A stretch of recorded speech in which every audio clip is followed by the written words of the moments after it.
What's going on? We back with the Boxing Clinic and more. Back with another edition of Forgotten Fighters. Today we talking about Salvador Sánchez, Mexican legend fighter. A lot of guys don't know who Salvador Sánchez was, and for a few reasons, he died in a car accident, which we'll get into, and because his career was cut prematurely, and actually shares the same birthday as my mom, January 26th.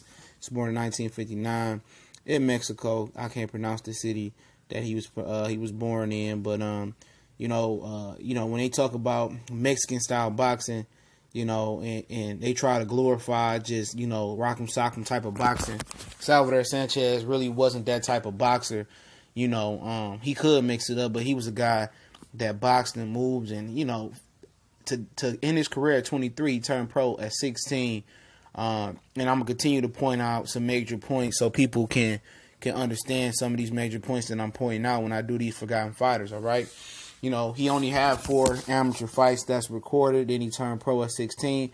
He learned on the job. See, people acting like, what, Canelo did is so extraordinary. No, it used to be pretty much ordinary for guys to do that. And, in his 19th professional fight, he lost to Antonio Bucarawa. Hopefully I said his name right. He was too experienced. He lost a split decision, and that was his 19th fight, all right? And remember, he passed away in a car accident, which I'll get into at the end of the video some more, at 23 years old. Yes, he fought a lot in Mexico. His first 20-something fights, 24 fights he fought, in Mexico, and he came over to the United States, 26 fights maybe, and fought in Houston. Obviously, he fought in Texas, went back. But he also fought Felix Trinidad Sr., all right? He beat him. He also, he beat guys like Ruben Castillo, Danny Lopez. He beat him twice by knockout. He also beat Wilfredo Gomez, which is regarded to be one of the greatest Puerto Rican fighters of all time. We eventually get to Wilfredo Gomez as well. About in Forgotten Fighter, so I've got to jot that down to get back to him. So most people don't know he's regarded as one of the greatest Puerto Rican fighters of all time. He knocked him out in 8 rounds, and it was a good back and forth war. It just wasn't rock'em sock'em. Gomez would come forward. Salvador Sánchez, they would change body shots, head shots. Salvador Sánchez had a really, really straight jab. So one thing I noticed about him, his jab was straight, his punch placement was good. He was able to box. He could move his head a little bit.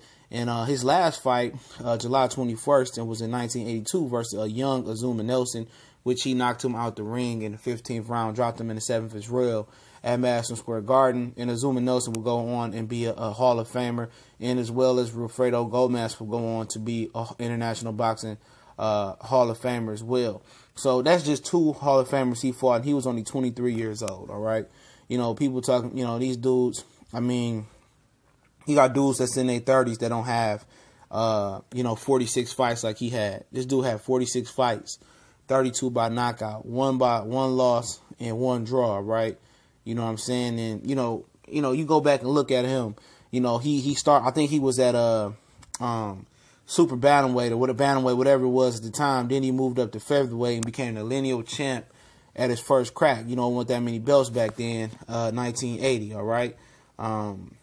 He just kept winning, He had a draw, he had a loss. He definitely bounced back, and he tore up some good-ass competition with some good-ass fights.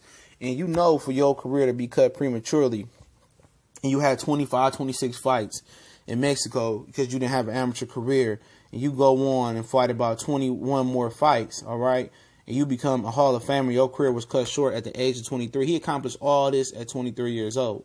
And one thing that I wanted to point out was the fact that he took a loss. Okay, he lost. He had a draw. He had a draw, a majority draw, and then that's in Los Angeles. And then he had a draw versus Antonio Barraca, all right? He had the loss first and then a draw. That didn't discourage him. You know what I'm saying? The loss didn't stop him from being a Hall of Famer, just 1 loss. Split decision. He didn't hang his head. You know what I'm saying? He didn't sit out a whole year. That motherfucker came back 2 months later. In November, he took a loss. In September 9th, 1977, came back and got a win, in November 11th, 1977. Okay. The narrative, one of the few narratives before I wrap this Forgotten Fighters up, you can check them out. There's plenty of footage on them, all right? one of the narratives that I'm trying to push by doing Forgotten Fighters, not only to school people historically about fighters and kind of bring back what fighters used to be, and we start back doing Blast from the Past as well, where we go back and review fights and I do videos on them, all right, and rescore them and all that stuff. You know, it's also to let you know that these dudes took loss. They had bumps. Some people had catastrophic bumps. You had guys that had major injuries that built themselves and came back. It's nothing. A loss is nothing. The way you come back from a loss, it tells you way more than you being undefeated for the rest of your career, man. And this dude, you know, was exciting. He wasn't big drama Mexican style like people say. He could mix it up, but he liked to box, move, slip punches. Now I hate the narrative that they trying to get Mexican style as you know, Rock'em Sock'em Robot style, and Triple G is being fake. You know what I'm saying? He don't know shit. He trying to sell a style that ain't Mexican style. Mexican style, they have plenty of different styles in Mexico. You know, they have plenty of good fighters that can box and move. You have plenty of fighters that can bang it out. You have plenty of good fighters that can stick and move like Salvador, Sánchez, and then mix it up. And one of the unfortunate things about his career, before I wrap it up, was the fact that he was going to fight Alexis Aguero before he passed, but he chose to move up and wait, and it didn't happen. And he ended up passing away August 12, 1982, while driving a Porsche 928 sports car, and he instantly died off impact. So, you know, pay homage to Salvador Sánchez, man. Still, in my opinion, one of the greatest what-if stories and one of the greatest featherweights of all time.